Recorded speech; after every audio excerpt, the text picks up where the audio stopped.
మాట్లాడుతున్నారండి. అది ఇడుపు కాగితం కాదండి, విడుదల కాగితం. మీ తిహార్ జైలు నుంచి మీరు బయటకు వచ్చినప్పుడు ఆవిడకి ఒక కాగితం ఇచ్చారు. ఆ కాగితం పట్టుకుని ఆవిడ బయలుదేరుతుంది కాబట్టి అది విడుదల కాగితం అయింది. నేను ఒకటే చెప్తున్నానండి. పవన్ కళ్యాణ్ గారిని వ్యక్తిగతంగా విమర్శించడం ఒక ఫ్యాషన్ గా మారిపోయిందండి.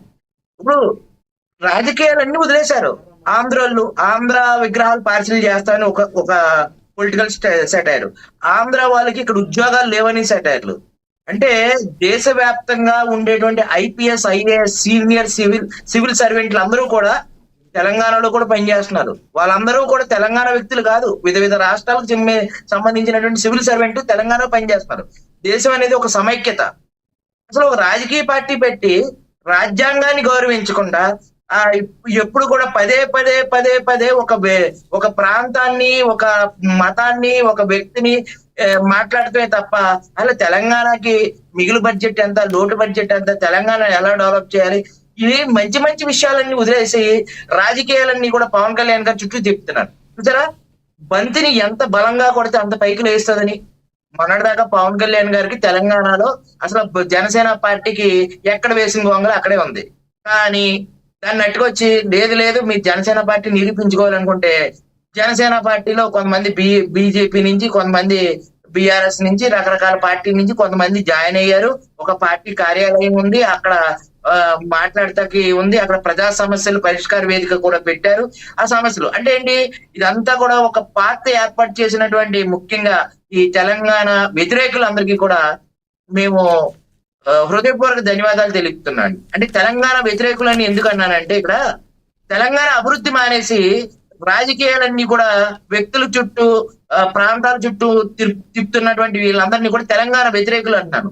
తెలంగాణ అభివృద్ధి చెందాలంటే అయ్యా మాకు కేంద్రం నుంచి ఇన్ని నిధులు ఇవ్వండి, ఇన్ని జల ప్రాజెక్టులు పూర్తి చేయండి, లేకపోతే ఇన్ని కంపెనీలు ఎస్టాబ్లిష్ చేయండి, foreign direct investment, indirect investment ద్వారా మా రాష్ట్రాన్ని డెవలప్ చేయమని కేంద్రానికి, అలాగే రాష్ట్ర ప్రభుత్వంలో ఇచ్చినటువంటి హామీలు చిత్తశుద్ధితో అమలవుతున్నాయా లేదా, ఎక్కడ భూములు, చాలా మంది భూములు, నిర్వాసితుల భూములు కబ్జాలకు గురయ్యాయి, వాటి మీద పోరాడండి. అలాగే తెలంగాణలో అసూలు బాసినటువంటి బలిదానాలు చేసినటువంటి అనేక మంది అమరవీరు కుటుంబాలని ఆదుకోండి. అది కదా నిజమైన తెలంగాణ వాదులు చేయవలసింది.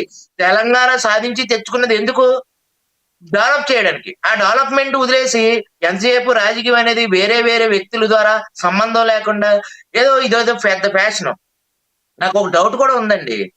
ఆవిడ తండ్రిని విమర్శించింది, సొంత అన్నగారిని విమర్శించింది, ఇంకా వాళ్ళందరూ అయిపోయారు కాబట్టి ఇంక చివరికి వచ్చినట్టుకి పవన్ కళ్యాణ్ గారి మీద పడ్డదనమాట. అంటే ఉరిమి ఉరి మంగళం వచ్చి ఒక సామెత కూడా ఉంది కదా, అలాగా పవన్ కళ్యాణ్ గారి మీద పడ్డారు వీళ్ళంతా. నేను ఒకటి చెప్తున్నానండి, పవన్ కళ్యాణ్ గారు ఏనాడు కూడా తెలంగాణ అభివృద్ధికి వ్యతిరేకం కాదు. ఒక ఎనలిస్ట్ గా చెప్తున్నాను. ఆంధ్రప్రదేశ్ ఆయనకి ఎంతో, తెలంగాణ అంతే. ఆయనకి రెండు ప్రాంతాలు, రెండు కళ్ళు లాంటివి.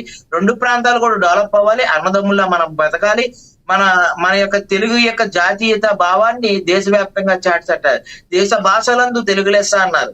అలాగే మన తెలుగు వాళ్ళంతా కూడా ఒక యూనిటీగా ఉండాలి.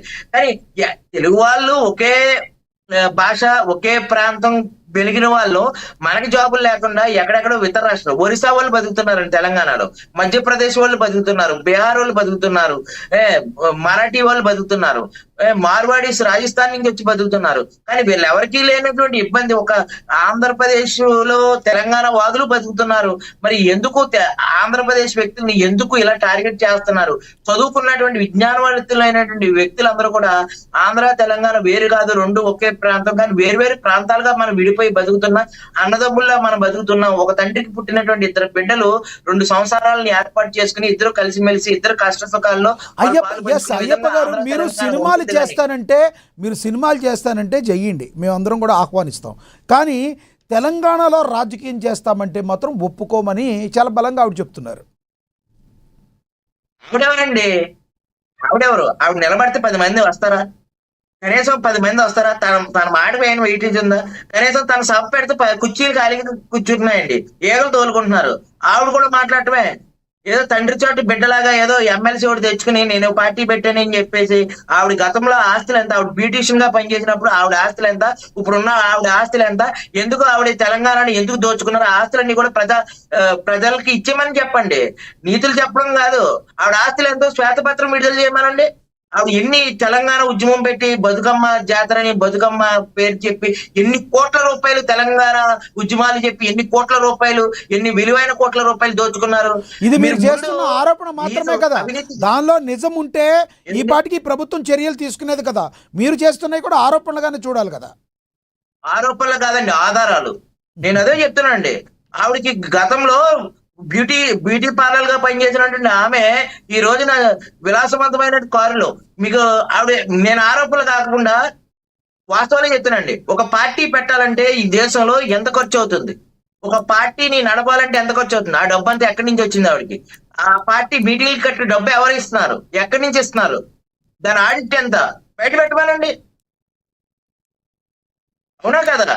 మరి ఒక పార్టీ, ఒక సామాన్యమైనటువంటి ఒక ఎమ్మెల్సీగా పనిచేసినటువంటి ఆవిడే ఇవాళ ఒక రాజకీయ పార్టీ పెట్టి తెలంగాణలో అన్ని ప్రాంతాలకు తిరగలుగుతుంది. అక్కడ మీటింగ్ ఖర్చులు ఇవన్నీ కూడా, అందులో బలమైన నేతలు లేరు, బలమైన నాయకులు లేరు. అక్కడ ఉన్న ప్రజలతో మమేకం అవ్వాలన్నా, ప్రతిరోజు ఆ పనులు చూడాలన్నా ఈవిడికి ఆదాయం ఎక్కడి నుంచి వస్తుంది, ఎవరిస్తున్నారు, అవినీతితో సంపాదించిన సంపాదన కాకపోతే ఈవిడికి ఎక్కడి నుంచి వచ్చింది ఆ ఆదాయం అంతా.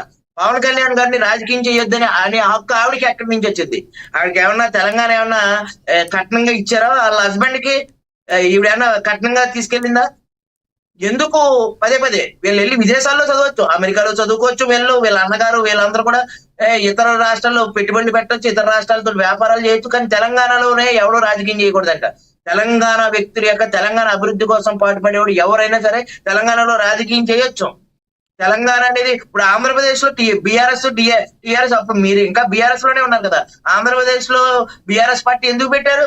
ఆంధ్రప్రదేశ్ లో ఒక బ్రాంచ్ ఎందుకు ఓపెన్ చేశారు? అప్పుడు ఏ ఆంధ్రప్రదేశ్ వ్యక్తి అయినా సరే వ్యతిరేకించాడా? తెలంగాణ వ్యక్తుల్ని స్వాగతించాం కదా. ఆ రోజున తెలంగాణలో కేటీఆర్ గారు, అలాగే వాళ్ళ తండ్రి గారు చిరంజీవి గారి సినిమాలకు కానీ, అలాగే రామ్ చరణ్ సినిమాలకు కానీ ప్రమోషన్లు కూడా చేసినటువంటి సందర్భాలు, స్టేజ్ మీద కూర్చొని మాట్లాడిన సందర్భాలు, మనం అంతా ఓటని చెప్పిన సందర్భాలు, అలాగే ఆంధ్రప్రదేశ్ లో బీఆర్ఎస్ నడిపినటువంటి సందర్భాలు, ఇవన్నీ ఆంధ్రప్రదేశ్ లో ఒక్కడైనా సరే బీఆర్ఎస్ పార్టీ గురించి వ్యతిరేకించారా? ఎక్కడో ఉత్తరాదిలో పుట్టినటువంటి కాంగ్రెస్ పార్టీ వెళ్ళొచ్చు, ఎక్కడో ఉత్తరాదిలో పుట్టినటువంటి బీజేపీ ఇక్కడ తెలంగాణలో రాజ్యం వెళ్ళొచ్చు, కానీ ఆంధ్ర వాళ్ళు వచ్చి అంటే రాజ్యం వెళ్ళకూడదండి. ఇది ఎక్కడ రూల్ అండి? రైట్, ఆంధ్ర వాళ్ళు వచ్చి కూడా రాజకీయాలు ఏముంటుందండి దీనిలో? పార్టీ మాత్రం ఆయన పెట్టినప్పటికీ కూడా తెలంగాణ బిడ్డలే కదా ఇక్కడ మొత్తం అయ్యేది, రాజకీయ నాయకులు అయ్యేది, రాజకీయ నేతలుగా కన్వర్ట్ అయ్యేది. ఉదాహరణ, గతంలో నాగర్ కర్నూలు నుంచి లక్ష్మణ్ గౌడ్ గారు పోటీ చేశారు, అతి చిన్న వయసులోనే ఆయన పోటీ చేశారు. చేదు అనుభవం ఎదురైనప్పటికీ కూడా ఆయనకి ఇక్కడున్న బిడ్డలకే కదా ఇచ్చేది అంటున్నారు కదా. ఎస్, నేను ఎస్ చెప్పండి. సిపిఎం సిపిఐ పార్టీలు కూడా ఈ దేశంలో పుట్టలేదండి. మానవేంద్ర రాయ్, ఎంఎన్ రాయ్ రష్యాలో ఎక్కడో పుట్టినటువంటి బోల్విక్ విప్లవాల నుంచి పుట్టినటువంటి సిపిఎం సిపిఐ పార్టీ ఈ దేశంలో మనుగడ సాధించేదా? ఏవో హ్యూమన్ అని చెప్పి ఒక వ్యక్తి స్థాపించినట్టు కాంగ్రెస్ పార్టీ లేదండి. నేను ఒకటి చెప్తాండి, తెలంగాణలో జనసేన రాజకీయాలు చేయకూడదు అనేది అన్ని నేను ఖండిస్తూ ఉన్నాను. ఖచ్చితంగా తెలంగాణలో జనసేన పార్టీ జెండా ఎగరేస్తుంది, సముచిత స్థానాల్లో పోటీ చేస్తూ ఉంది, అనుకూలమైన స్థానాల్లో. ఖచ్చితంగా తెలంగాణ అభివృద్ధి కోసం, తెలంగాణలో నిరుపేదల తాడి తప్పించి బడుగు బలహీన వర్గాల కోసం జనసేన పార్టీ కృషి చేస్తుంది. వారి అభ్యున్నతి కోసం, తెలంగాణ అభివృద్ధి కోసం తెలంగాణలో జనసేన పార్టీ, జనసేన నాయకత్వం కూడా పనిచేస్తూ ఉందండి. రైట్, నేను మళ్ళీ మాట్లాడతాను సార్. ఒకసారి మన లక్ష్మణ్ గారితో మాట్లాడదాం. లక్ష్మణ్ గారు, చాలా మందిలో కొన్ని కన్ఫ్యూజన్స్ ఉన్నాయి. ఇప్పుడు జనసేన అధినేత ఒక ఆంధ్ర ఉప ముఖ్యమంత్రిగా ఉన్నారు.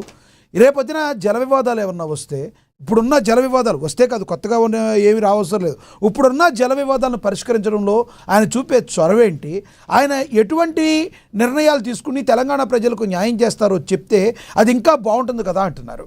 దీని గురించి ఏం చెప్తారు మీరు? ఒక జనసేన నేతలు, జనసేన నాయకులు అందరూ కూడా తెలంగాణ వ్యక్తులకి ఇస్తాం, ముఖ్యమంత్రి కూడా నేను కాదని కొండబద్దలు కొట్టారు. ముఖ్యమంత్రి అభ్యర్థినే కాదు, ఆంధ్రలోనే కాదు, ఇక్కడ ఎలా అవుతాను, ఆంధ్రలోనే ఇప్పుడు లేను నేను, అలాంటి దానికంటే కూడా నేను ముందుకు వెళ్తానని చెప్పారు. దీన్ని ఎలా చెప్తారు? ఏ రకంగా సమస్యలను పరిష్కరిస్తారు? ఆంధ్ర తెలంగాణ విడిపోయినయే, నీళ్లు, నియామకాలు, నిధులు, దీని మీద, ఇలాంటి దాని మీద మీ స్టాండ్ ఏంటి అని అడిగే వాళ్ళకి మీరేం చెప్తారు సమాధానం? ఇక్కడ ఒక